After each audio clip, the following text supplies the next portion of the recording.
Ecclesiastes 5th chapter, 2nd verse, be not rash with your mouth. ప్రసంగి గ్రంథం 5వ అధ్యాయం 2వ వచనము. నీవు దేవుని సన్నిధిని అనాలోచనగా పలుకుటకు నీ హృదయంను త్వరపడనీయక నీ నోటిని కాచుకోము. Don't be rash with your mouth. Let not your heart be hasty to utter. అనాలోచితంగా మాట్లాడకు నీ హృదయము త్వరపడద్దు, నీ నోటిని కాచుకోవాలి. 4th verse, when you vow a vow unto God, defer not to pay it. నీవు దేవునికి మొక్కుబడి చేసుకున్న ఎడల దాన్ని చెల్లించుటకు ఆలస్యం చేయకుము. 6th verse you read. 6వ వచనము. నీ దేహమును శిక్షకు లోపర్చుకొనునంత పని నీ నోటి వలన జరగనీయకుము. Many people, they are grieving God. చాలా మంది దేవుణ్ణి దుఃఖపరుస్తున్నారు. They make many vows and forget coolly. వారు ఎన్నో మొక్కుబడులు చెల్లించి ఆ తర్వాత మర్చిపోతున్నారు వాటిని. After she met God in the temple, ఆమె దేవుణ్ణి కలిసింది. before that she was fretting and cursing the Penina and talking many all sorts of words, angry words.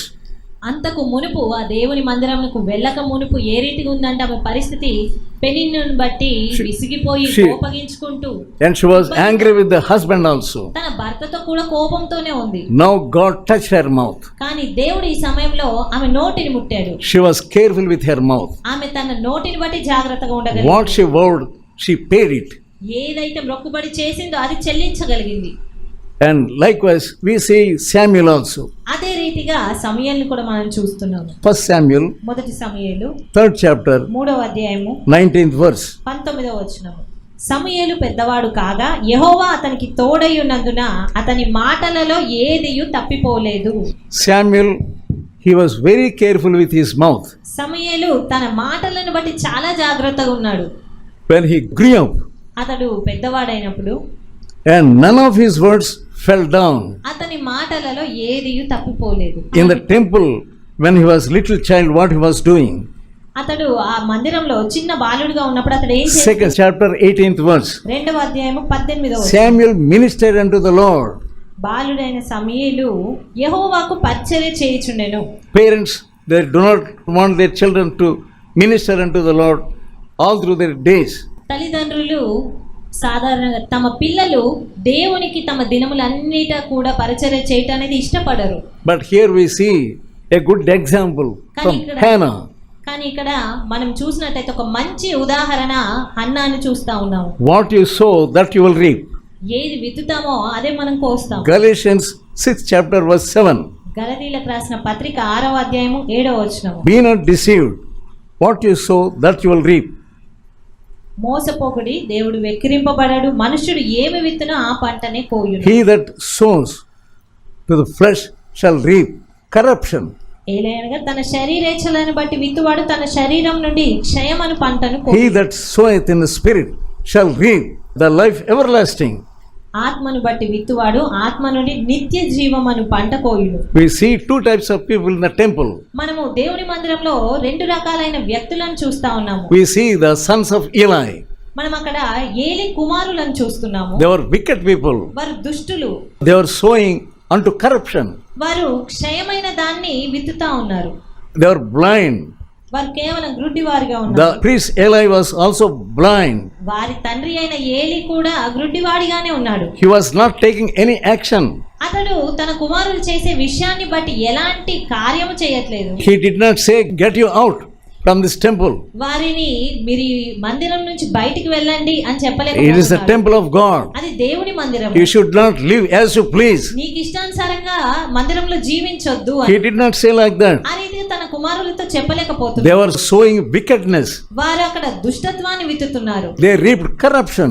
వారు ఆ క్షయమైనటువంటి దుష్టత్వాన్నే కోసుకుంటారు. 1 Samuel 2nd chapter verse 18. మొదటి సమూయేలు 2వ అధ్యాయము 18వ వచనం. He was ministering unto the Lord by wearing ephod of linen. అతడు సమూయేలు నారతో నేయబడిన ఏఫోద్ ధరించుకుని యెహోవాకు పరిచర్య చేస్తున్నాడు. We know what happened to the sons of Eli. మరి ఏలి కుమారులకు ఏం జరిగిందో మీకు తెలుసా? Both of them, they were killed in the battle. ఆ ఇద్దరు కూడా యుద్ధంలో చనిపోయారు. That was the reaping of consequences of their sowing. అది వారు విత్తినటువంటి దానికి పొందుకున్న పర్యవసనము, ఆ ప్రతిఫలం అనేది అది. They reaped death. వారు కేవలము చావును కోయగలిగారు, పంటను In పోగలిగారు. that same temple, Samuel was growing up. కానీ అదే మందిరంలో సమయలు పెరుగుతూ ఉన్నాడు. He did not look at this wickedness. కానీ ఎన్నడూ కూడా అతడు వీరి యొక్క దుష్టత్వం వైపు చూడలేదు. He was like a shining light. అతను ప్రకాశించేటువంటి జ్యోతిగా ఉన్నాడు. Matthew 5th chapter. మత్తయి సువార్త 5వ అధ్యాయము Let your light shine before men. 16వ వచనం. మనుషులు మీ సత్క్రియలను చూచి పరలోకమందున మీ తండ్రిని మహిమపరచునట్లు వారి ఎదుట మీ వెలుగు ప్రకాశింపనీయుడి. What type of works are there in you? మరి నీలో ఎలాంటి క్రియలున్నాయి? What type of foundation you are laying for your children? ఎలాంటి పునాది నువ్వు నీ బిడ్డల కొరకు వేయగలుగుతున్నావు? Are you getting up early? నీవు ఉదయాన్నే లేవగలుగుతున్నావా? Are you praying like Hannah? Hannah వలె ప్రార్థించగలుగుతున్నావా? Are you filled with the Spirit like Hannah? దేవుని ఆత్మ చేత హన్నా వలె నింపబడగలుగుతున్నావా? He gave a good song in 2nd chapter of Samuel. ఆమె 2వ అధ్యాయంలో, మొదటి సమయం 2వ అధ్యాయంలో ఒక మంచి గీతమును ఇవ్వగలిగింది. Those same words were spoken also by Mary. ఆమె చెప్పిన మాటలనే మరియా కూడా పలకగలిగింది. God was with them both. They were laying foundation in prayer and they reaped good things. దేవుడు ఆ ఇద్దరు స్త్రీలతో ఒకే రీతిగా సంప్రదించారు. వారు ఒకే రీతి అయినటువంటి పంటను They sowed in spirit. వారు ఆత్మ ద్వారా విత్తగలిగారు. What type of seeds you are sowing? మరి నీవు ఎలాంటి విత్తనాలు విత్తుతున్నావు? The book of Titus, తీతుకు రాసిన పత్రిక the 2nd chapter, 2వ అధ్యాయం 14th verse. 14వ వచనం. We have been redeemed from the lawless deeds, purified by him for good works. ఆయన సమస్తమైన దుర్నీతి నుండి మనల్ని విమోచించి సత్క్రియల యందు ఆసక్తి గల ప్రజలను తన కోసరము పవిత్రపరచుకొని. Yeah, why did God redeem us?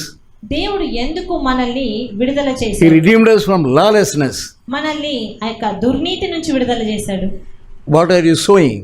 మరి నీవు ఏం విత్తుతున్నావు? Why did he redeem us? ఆయన ఎందుకు మనల్ని విమోచించాడు? For good works. సత్క్రియలు చేయడానికి. Let your light shine before men. మీ యొక్క వెలుగు అనేది మనుషుల ముందర వెలగనివ్వండి.